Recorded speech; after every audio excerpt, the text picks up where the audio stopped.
we're a little bit behind as usual, and probably I will remain behind the rest of my life. It's just kind of the nature of things. So today, I will get these back to you next time, by the way, on Wednesday. We were on Goodrich Clark chapter 2 when we ended, right? So we're going to go through Goodrich Clark, a little bit on magic and occult, and probably get to astrology and alchemy next time.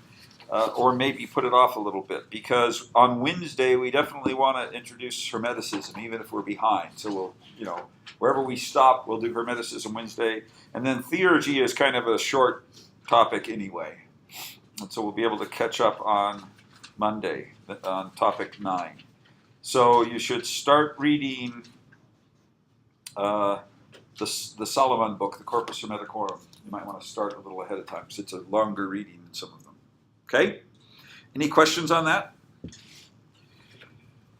Now, when we stopped, I think we were here, right? On Goodrich Clark.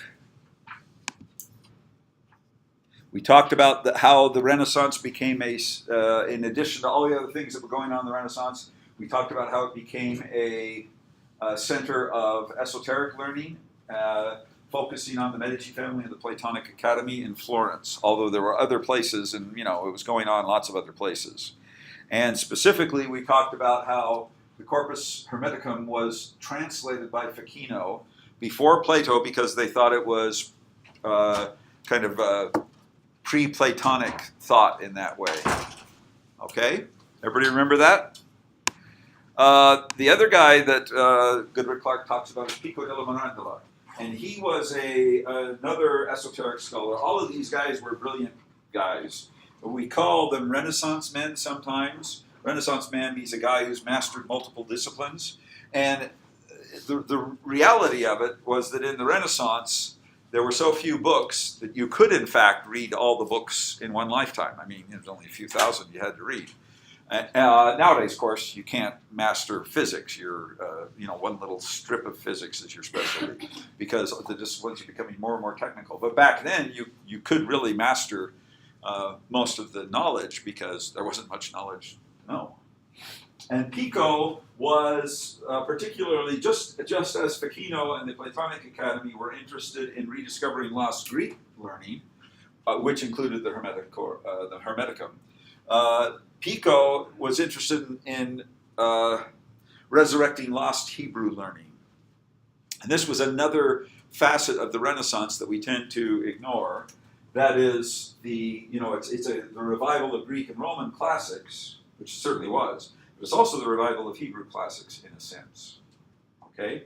And Pico was behind this. Now, part of this was simply trying to read the Bible in Hebrew. So a lot of it was related to religion. Probably most of it was related to understanding the Hebrew Bible. But what they discovered is there's other Jewish books, and one of these Jewish books is called the Zohar, and in general, Kabbalah. Kabbalah means a chain of tradition. It's spelled in many different ways. The Latinate spelling is like this. Okay?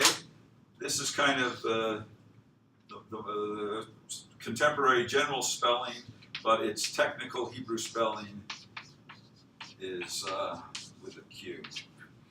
Because the Latinates, anyway, it's a long story about why they're doing this, but all of this would have been pronounced Kabbalah, but this is actually a Kabbalah. And then the Latin didn't have a K letter. So C was K, generally in Latin.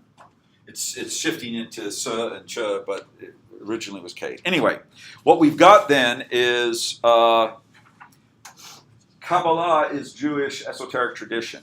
We will be discussing this in detail in part 2 of the course, which is all about Jewish mysticism. For now, just to note that the Zohar was a book of essentially an esoteric commentary on the Torah. The Torah is what?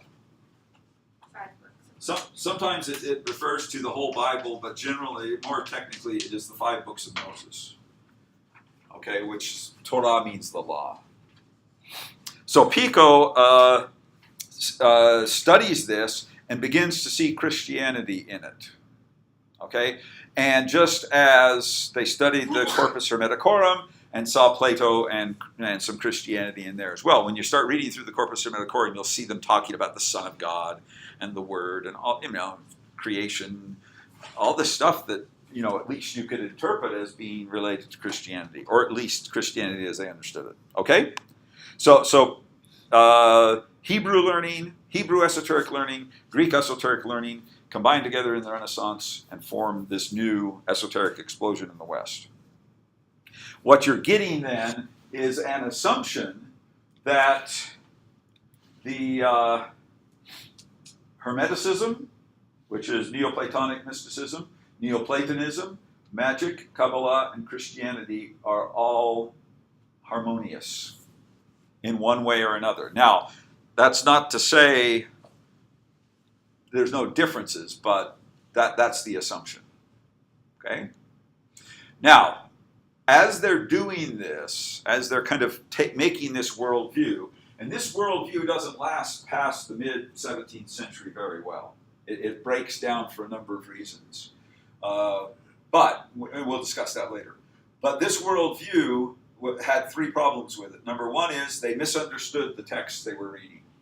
And that's one of the characteristics of the intellectual history of the West, in fact, all cultures, is misunderstanding an ancient text and coming up with something new that's not there, but that's how you understand it.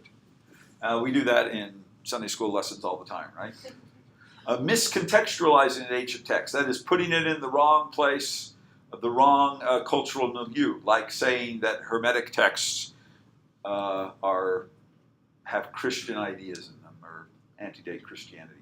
And the misdating of a text is part of the miscontextualizing. That is, the Kabbalah, the Zohar, I didn't spell Zohar for you. The Zohar is this most important book of the Kabbalah.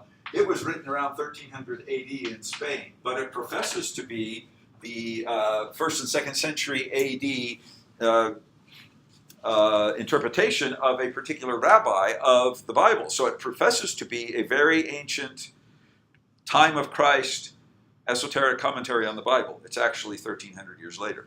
Hermes is the same thing. Hermes is interpreted as being pre or contemporary with Moses. In reality, he's 2nd century, 3rd century AD. Okay? So these are huge misunderstandings which essentially led to allowed all this stuff to go on in their interpretation of things. Yes? Oh, wasn't Hermes a mythical god? Hermes was a god, but he also was, there's actually like 5 different guys that they think are Hermes. But yes, he is a god, but he is somehow, we'll talk about that when we talk about Hermes. He's a man that becomes divinized. Is he a god? Is he a man just named Hermes? I mean, your gardener may be named Jesus. That doesn't mean he's Jesus of Nazareth, right? Jesus. You see what I'm saying? So guys could be named Hermes. But it gets really confused and complicated. Different people interpret it differently. Okay, what's going on in the Renaissance then? Number one is they're syncretistic. They're taking all these different ideas and trying to merge them together and harmonize them. They assume there's a harmony as opposed to assuming there's differences. Okay? The contradictory issues are allegorized. That is to say, if a text says something that you don't believe, it doesn't fit with your view of this supreme harmony, you allegorize that text. And the reality is you can allegorize any text to mean anything you want. It is an easy way to A, misinterpret a text, and B, to have the text mean whatever you want. So you can see people who take the plain meaning of a text, allegorize it, and it ends up meaning exactly the opposite of what the text means. Huh? Sunday school does this too sometimes. That's right. They want anything that doesn't make sense, you allegorize. Now, an example of this is the Song of Solomon or the Song of Songs in the Old Testament Hebrew Bible. It is overtly, explicitly erotic poetry about the king and the queen, making love and all this type of stuff. It has been allegorized by all subsequent readers to mean some type of esoteric spiritual message in there, okay? Everybody did that, rabbis, Christians. So just bear that in mind. This allegorization is a fundamental characteristic of esotericism. The idea is there is a hidden meaning in a text, and you find that hidden meaning, you know what the text really means. And so, you can find any hidden meaning you want in any text, what it becomes. Another thing that's going on there, the part of the syncretism is their attempt to baptize paganism. That is to Christianize paganism, which results in paganizing Christianity. I mean, both things are going on at the same time. So they'll take Plato and try to Christianize him. They'll take Hermes and try to Christianize him, okay? Now, the interesting thing is that this is possible because the Christianity of the Renaissance in Italy and throughout the rest of Europe was Hellenized Christianity from the 4th century. That is, the theology of the 4th century on, even before the 4th century, was Platonized. And so when they look back, they can say, well, Plato and Christianity are the same, but it's not because Christianity influenced Plato, it's because Plato influenced Christianity. Does that make sense? So those are important characteristics that are going on in this Renaissance thing that we're looking at. Now we're going to quickly look at Goodrick Clark chapter 3, which is our chapter for today, I believe, right? We are supposed to be doing Magic and the Occult and Goodrick Clark chapter 3. Okay. We've already talked about this. The assumption that all forms of esoterica are basically saying the same thing in different ways.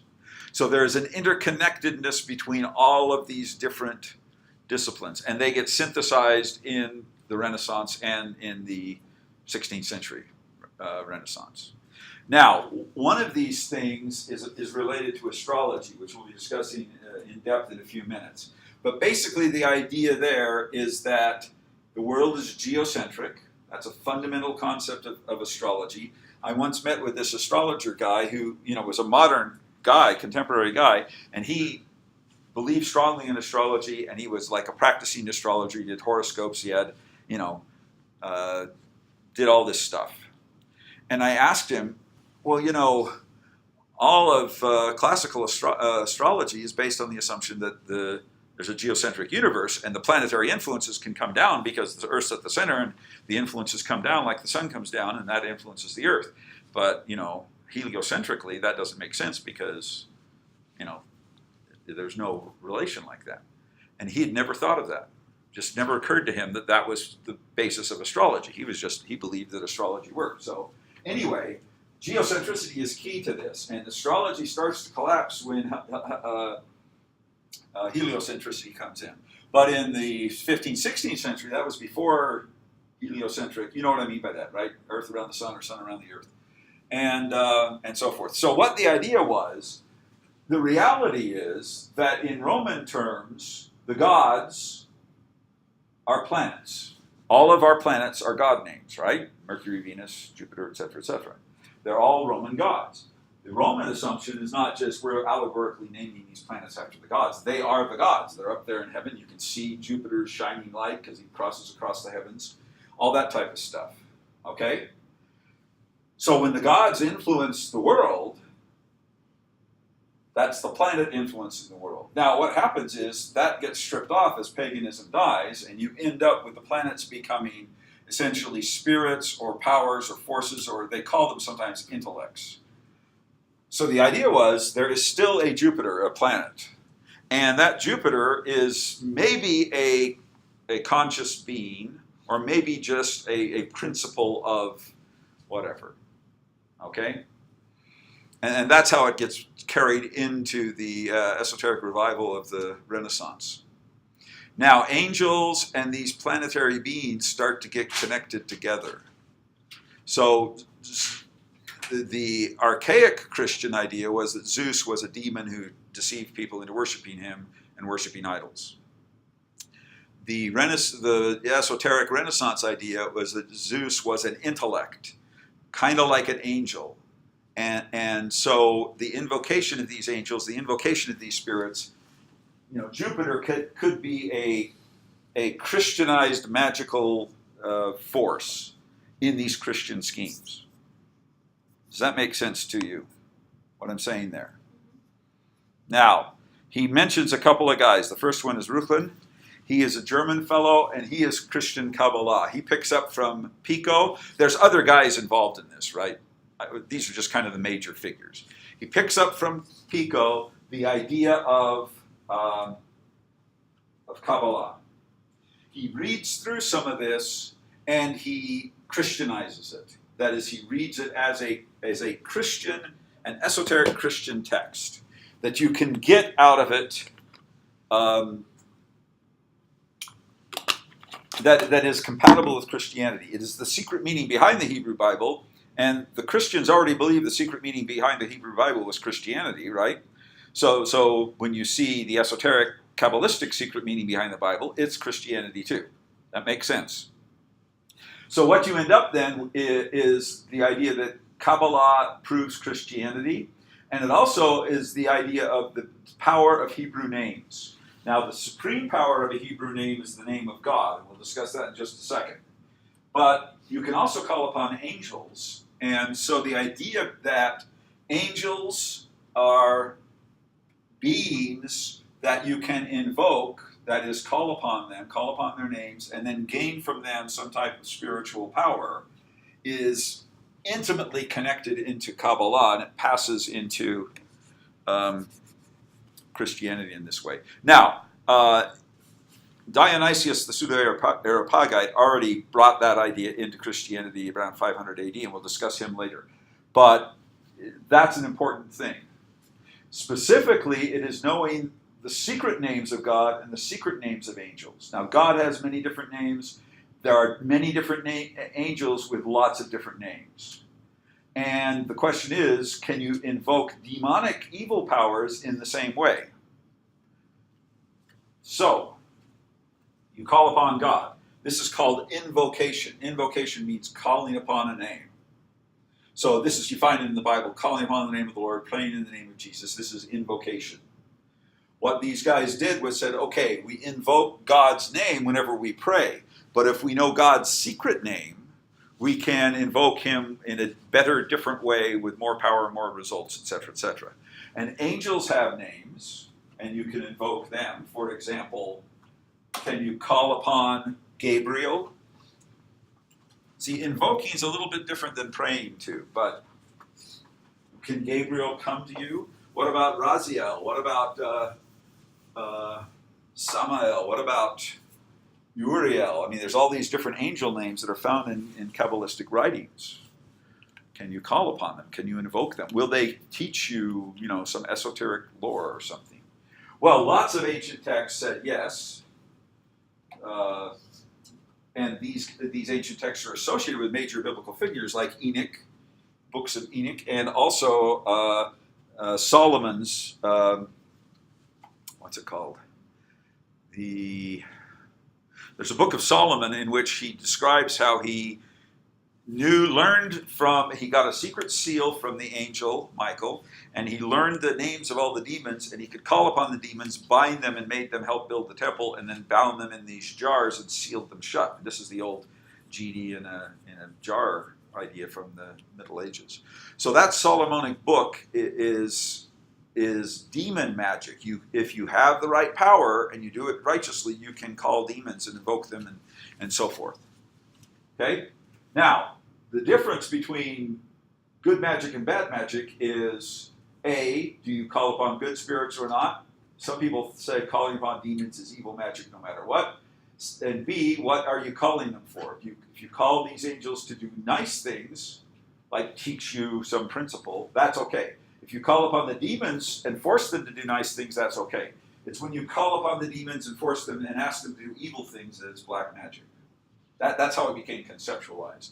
Now, a lot of people said, okay, all magic is wrong and bad, and they rejected it. So there were these esotericists who said, yeah, we can do this magic as long as we're doing it in the right way for the right reasons and so forth. Okay, does that make sense to everybody?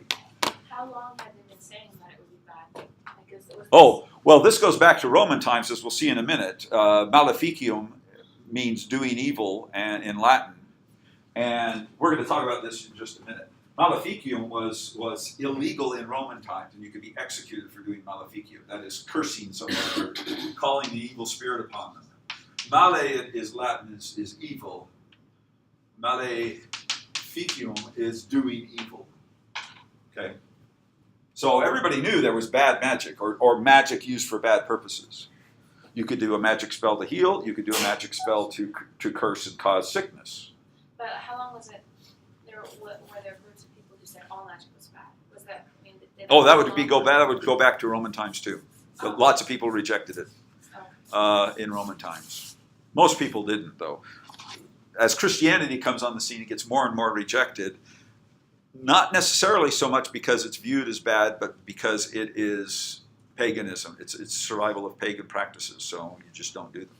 This is what the pagans did. Okay.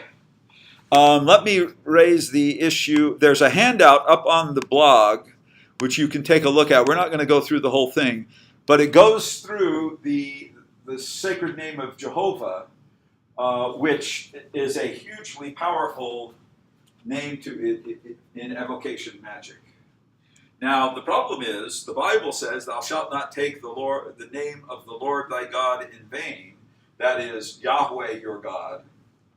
Yahweh being this name. Okay? You can't take it in vain, meaning you can't do this stuff. So, I mean, you're only supposed to invoke the name of Yahweh for certain specific purposes associated with the temple and so forth. But these guys just pick it up. And all contemporary, not all, but the vast majority of contemporary magic uses all the different names of God from the Hebrew Kabbalah and stuff, including this one, which is the supreme name of God, but its pronunciation is unknown now. It's called the Tetragrammaton, means the 4 letters. Those are the 4 letters, YHWH in Hebrew. The Jews will say Hashem or Hashem HaMefarash, which means the unspeakable name, the name you're not supposed to pronounce. Okay? Now, this is some background on where it comes from. It's not exactly clear, but it is in lots of theophoric names, generally pronounced Yahu or Yah. So Jeremiah is Yirmiyahu, Jehovah loosens. Okay? Yeshayahu, Yahweh saves, Isaiah, so forth. Okay? Eliyahu, Yahweh, El is my God, or Yahweh is my God, El is God here. Okay? Now, eventually, the pronunciation of this name is lost. They stop speaking it. And in general, by the time of the Greeks of Greek Judaism, rather, in the 2nd century BC, it had become the practice to, when you saw this name, to pronounce it Adonai in Hebrew or in Greek Kurios, which means Lord. That's why it comes out as Lord in small caps in the King James Version, because they're translating, a lot of what the King James Version comes from is the Greek and Latin Bible, and their practices are picked up in King James and continued. So whenever you see Yahweh in King James, it's Lord in small caps. But it's because of this practice. You don't want to say the name of the Lord because it says don't take his name in vain. So just saying it in reading, you're taking it in vain. Now what happens is, in 1520, this guy Peter Galantius speculated on how it was pronounced originally. And he came up with taking essentially the vowels of Adonai and putting them in between this and coming up with Jehovah. Okay, and in Old Latin, J was pronounced as Y, and V was pronounced as W. So we spell it Jehovah, but it would have been pronounced in Old Latin as Yahovah, which is pretty close. I mean, that's more or less how it was pronounced anciently. Does that make sense to everybody? So that's where we get Jehovah from, is simply our mispronunciation of the Old Latinate spelling of Yahweh. So we say Jehovah, but it's Yahovah or Yahweh, okay? So that's basically the background on this. Now the idea was that this is the supreme name of God, and if you know how to pronounce it correctly and you use it in the right way, you gain all sorts of esoteric power from that. There were, however, 72 other names of God. You see this reflected in the Muslim tradition where there's 99 names of Allah, like the Rahman, Rahim. Those are 2 of the names, the beneficent, the merciful. And there's a 100th name, and that's the super secret and powerful name. Nobody knows the 100th name of Allah, but there's 99 that are known to mankind. Same way with this, okay? So that's part of what's going on here, is what we would call name magic or invocation magic. learning these secret names of God and angels and demons, and then being able to invoke them and draw power or whatever from them. Now, Trehemius, who's he? He was a monk. Notice he was an abbot, a very high, powerful monk. He was a mystic. He's got mystical writings, which fall into this other Christian tradition. He was a humanist. That is, he was participating in the humanist revival of the Renaissance, but he's also a magician. Notice, to Trehemius, they're all the same. This is not a problem to be a magician, a mystic, a monk, and a humanist all at the same time. We kind of say, well, these are kind of incompatible, but he didn't.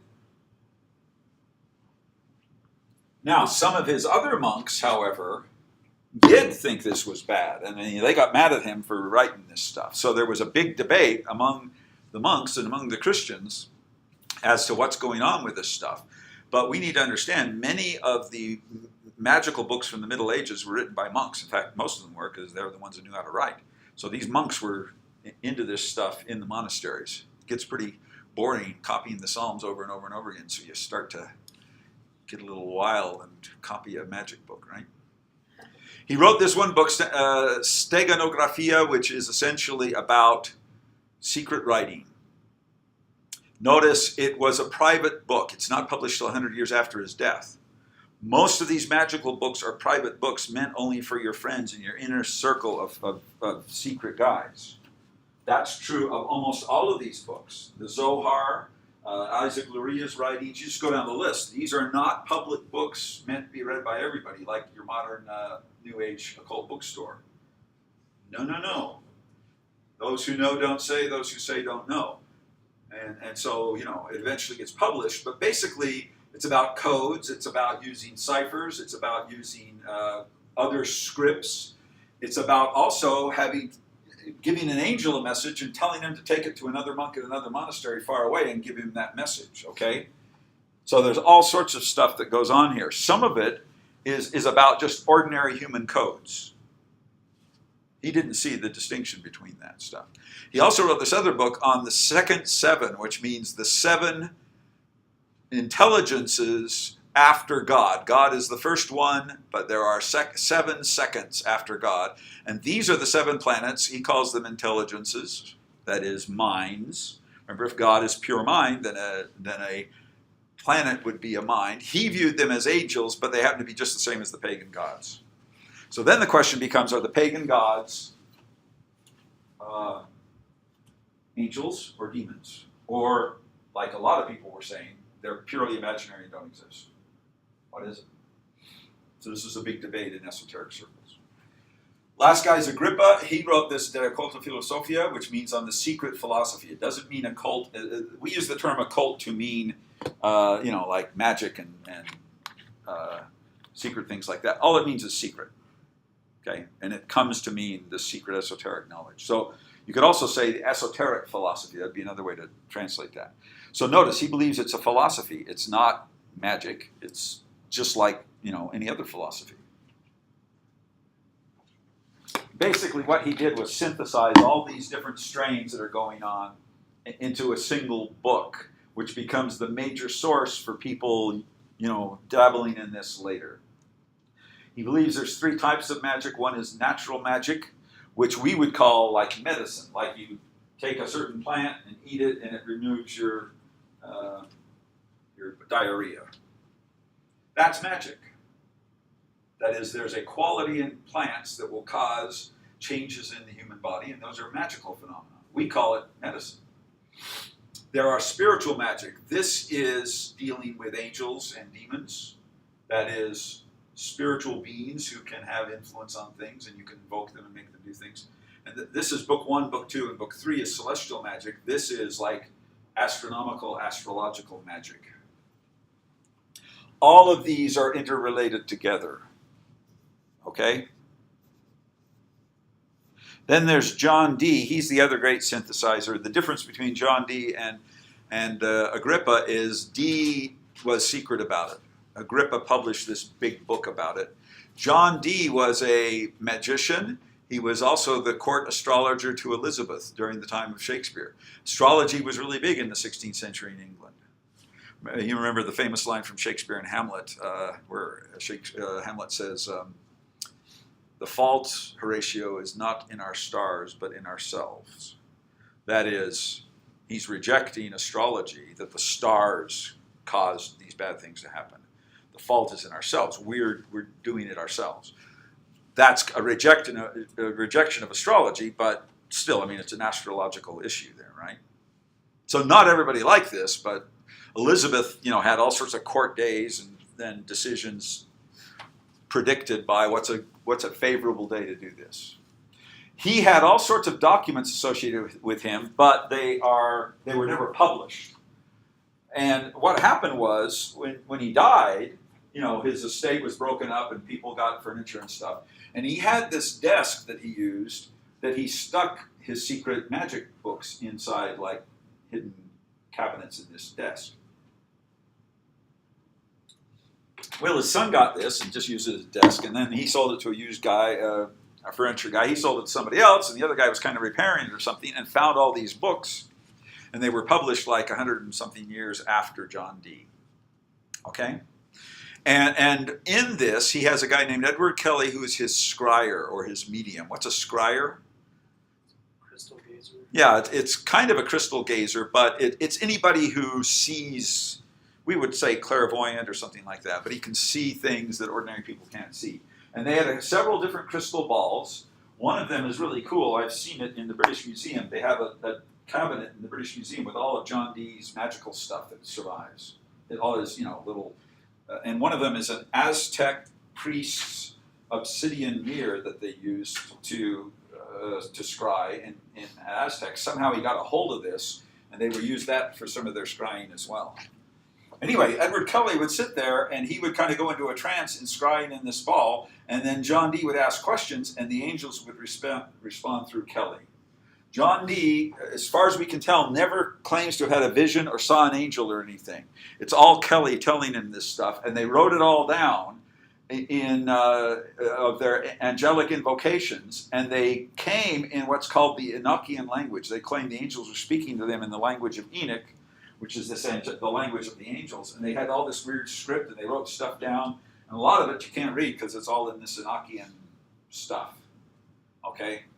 So there's all sorts of stuff going on behind the scenes here. We need to recognize, this is John Dee, and none of this was ever published by him. This was just our private stuff, right? He's just doing it for his own magical experiments. None of this was meant to be published, and we need to understand that most of the esoterica is hopelessly lost because it was private stuff. It was secret stuff. They did it in secret. They didn't tell other people about it, and if they wrote it down, those papers had been lost. Grandma or their great-grandson throws them away because they think Grandpa was a wacky old geezer, right? As I said, the only reason John Dee's stuff survives is because it was hidden in this desk that somebody found them and took them out and sold them. I think they sold them to somebody else that was interested, and then they published them. Yeah? So I was just wondering, in the book I think it said John Dee was also interested in Adamic. Is that related to the Enochian language? Yeah, it's the same stuff. Is Adamic pretty common in a lot of these circles? Like an interest in finding out what Adamic is? Okay. To some extent. It's not so much Adamic as it is angelic. It's the tongue of the angels. Okay? Might be called Adamic if Adam knew the tongue of the angels. It's called Enochian because Enoch ascended into heaven and learned the language and stuff like that. It's just a celestial language. Yeah.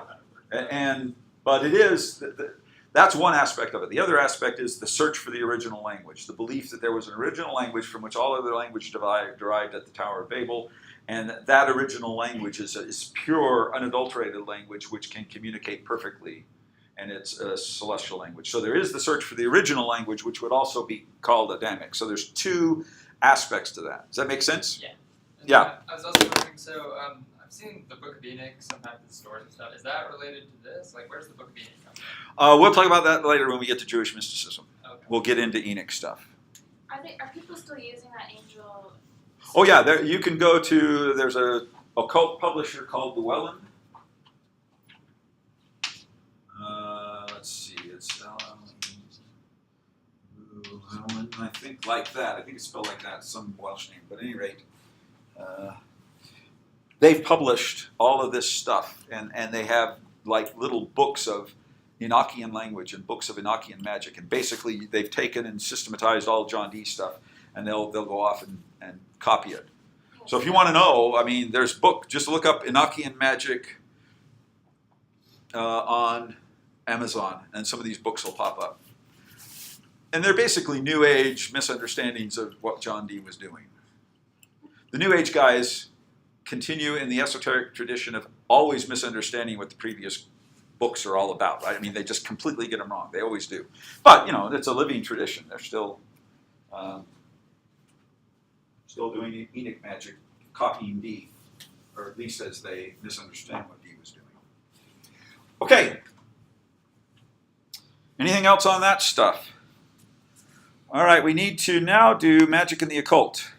And so we're now jumping back a little bit to what, dang it. We're kind of going back to classical times now. Remember, we're kind of jumping back and forth because the classical traditions form the foundation of later esoteric traditions, but often in a misunderstood, corrupted way. So each group kind of reinterprets and reworks it in a new way. So first we're going to talk about occult, and then we're going to talk about magic. And they're overlapping concepts. Occult means hidden or secret. Magikos means the things related to the Magi. Now, who the heck are the Magi? This term occurs in the Greek New Testament. It's a Persian term, majosa, which means what? Priest, Persian priest. Okay? That gets Greekized as magikos, which means the things of the Magi. We Latinize it as, it's magi, actually, magi. I mean, it would have been a gene. Whoops, that's the Arabic letter. It would have been gene. But the Greeks and Latins couldn't do it well anyway. They translated it G, hard G. Okay, when you look at the story of the wise men from the east who come to Jesus's, what do we call those guys? The Magi sometimes, right? That's the Latinate term because they just transliterate that term in Latin but translate it in English. By the time of the New Testament, it just meant wise men in a very broad sense, but it could mean magician. When Simon, the magician, he's called a magos, which means a magician, a guy who practices magikos. The wise men are called exactly the same thing. They're called magoi, which is the plural of Greek, but it's the same, it's a singular plural. So notice, Simon's a bad guy, and he's a magician, and he is called a magos. And the wise men are good guys, and they're called magos. And probably because they were assumed to be knowledgeable in astrology. At any rate, so occult means hidden secret things like esoteric, and magic means the things of the Magi.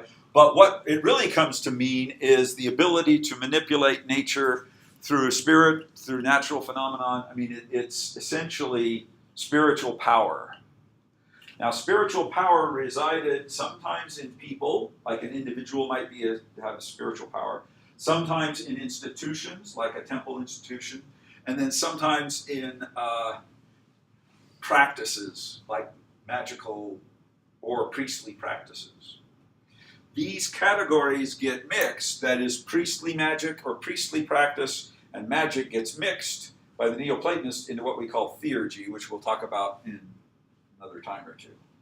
So just be aware that they're separate, but eventually are going to get connected together. Now, some cultures, like Egypt, didn't see any difference between magic and religion. It's all one source of power.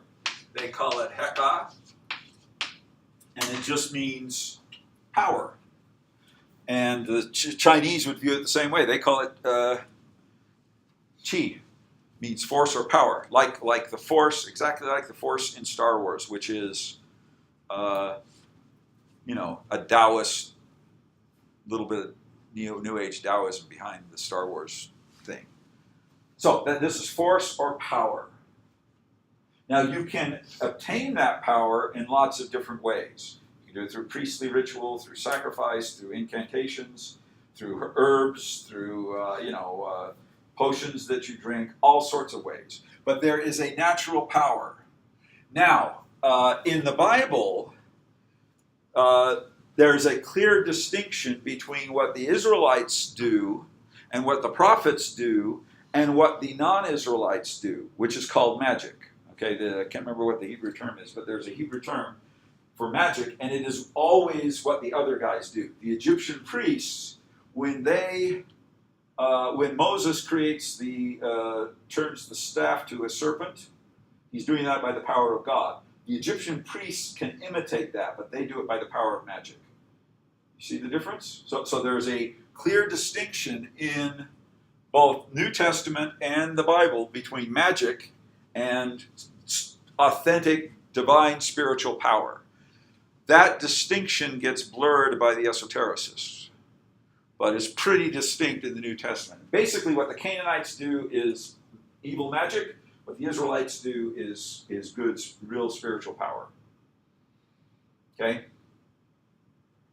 Classic example of this is the story of Saul and the witch of Endor. Notice she's called a witch. The better term would be necromancer or medium, but what does the witch of Endor do? She summons the spirit of dead Samuel, raises him up, and it says he looks like they saw Samuel like a god. Does Saul ever see Samuel? No, the witch sees him and gives him the message, which is, he wanted a prophecy from Samuel, because Saul had been depending all his life on Samuel. Samuel dies, now he's in this crisis, he doesn't know what to do. He's panicked, he goes to the witch of Endor and says, raise me the spirit of Samuel so I can talk to him and he can tell me what to do. And what does Samuel tell him? You're evil, you've done this corrupt practice, you're following Canaanite religion, and you've lost the kingship, your family, you'll die, David's going to be the king, all that type of stuff. Okay? So that's an example of magic as opposed to authentic religious prophecy. The other distinction is magic as science. That is, what's the difference between, say, taking a plant, grinding it up, eating it, and it cures your diarrhea? What's the difference between that and taking a plant, grinding it up, eating it, and saying a prayer, and it cures your diarrhea? What's the difference? Well, modern science says we don't need the prayer. Magic says you do need the prayer. Okay? So a lot of things that magicians did were probably proto-science. That is to say, they were doing things that actually worked. Right? But from a modern perspective, we'd say, well, they got the cause and effect wrong. To them, the most important part was the prayer or the ritual that you did. And the medicine would be effective only when you said the proper prayer and ritual. Do you see the distinction? So science and magic overlapped in antiquity. The other is good magic versus bad magic. That is white magic versus evil magic. And the fundamental difference there, well, I think we said this before. There's two possible distinctions. One is the source of the magic, good spiritual powers versus evil spiritual powers. Two, the purpose of the magic, doing good versus evil. And the standard term in Latin is maleficium, which means doing evil, and it refers to bad black magicians in Roman terms. And that term carries on through medieval Christianity and on into the Renaissance era. And for example, the most famous witch hunter book of the late 15th century is called Malleus Maleficorum. Malleus meaning the hammer, okay, and Maleficorum, the evildoers. The hammer of the evildoers. That is the evil magicians, but it's translated as hammers of the witches, because a witch is an evil magician. I mean, that's their worldview, conceptualization. Okay? And notice, 16th century biblical terminology for magic all derives, King James Version biblical terminology for magic all derives from Renaissance English beliefs. So what they call a witch and what they call these different things are all based on their worldview. And modern translations generally translate them differently. Okay? So for example, it says, thou shalt not suffer a witch to live. The term there is ov, which means medium or necromancer. Specifically refers to, well, I guess it's ov. Canaanite priests or priestesses of some sort. But it gets translated as witch into English and therefore becomes the basis of, and that's because it was in Latin. They translated what would it be? This is evil doing, but an evildoer is a malefactor, I guess. That's how it's translated into Latin, so it gets anglicized as that. But it's completely different set of cultural connotations about what that means. Does that make sense? But it becomes the basis for anti-witch trials and things like that. So notice again how that text misunderstood and read a biblical text in the basis of their own culture, misunderstanding what the antecedents were. Of course, they had no way to know what Canaanite religion was and how it related to the Bible and stuff. Okay, does that make sense to everybody? So those are just some category issues. Now, what did they do in practical terms? That's the next question. We're almost out of time, so we'll just start this. Healing and medicinal magic is probably the most common. That is, you go to a magician and to help get healed.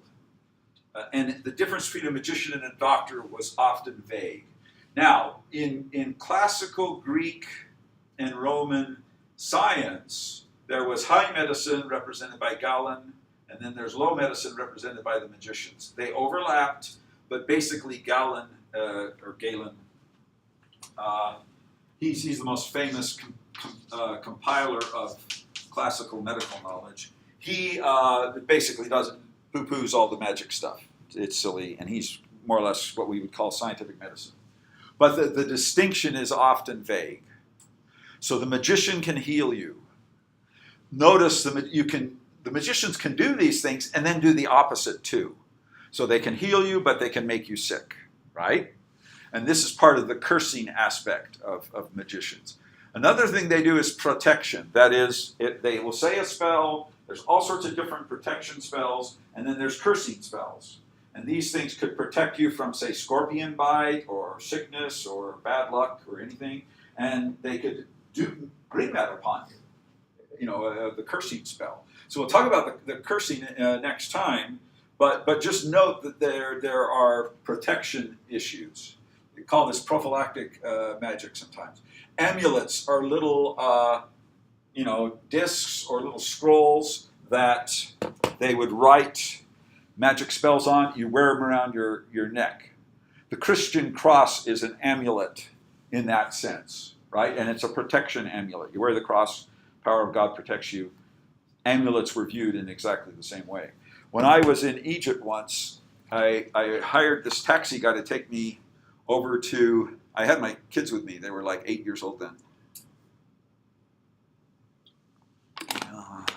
My oldest, I think, was 8. Okay, so we get in this taxi. I was at Luxor. I want to go over to the West Bank and view some of the stuff. So we go over there. We wander around the temples. My kids are having fun. Everything. And then the cab driver, whose name was Boghdadi, he said, well, do you want to buy some antiquities? I said, all right. So he takes me to his house. He's got this ramshackle little mud brick house with, the goats and the chickens in the little fenced area and stuff. We go into his house. He pulls open these boxes, and they're filled with all sorts of antiquities. So I was looking through them, and he wanted more money than I could afford, right? I couldn't afford anything.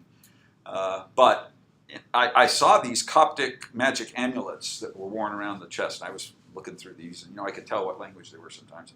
They were Arabic stuff, but they were also ancient Egyptian stuff. And I finally said, where do you get these? He says, well, my house is on an ancient tomb, cemetery.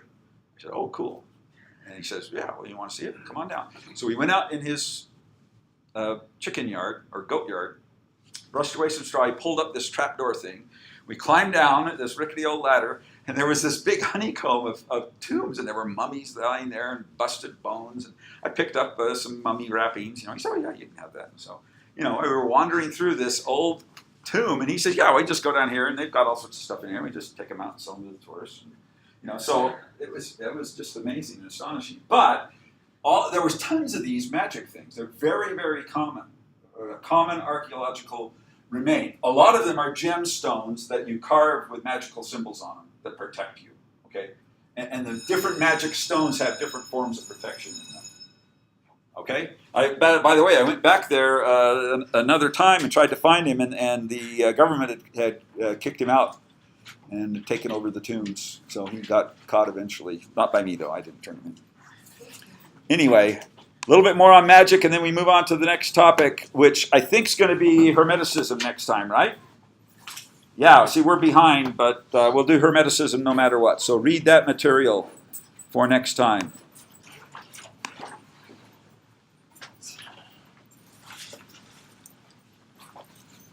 So, who actually interpreted things right? Well, that's a good question, because, I mean, the idea that they interpreted them wrong is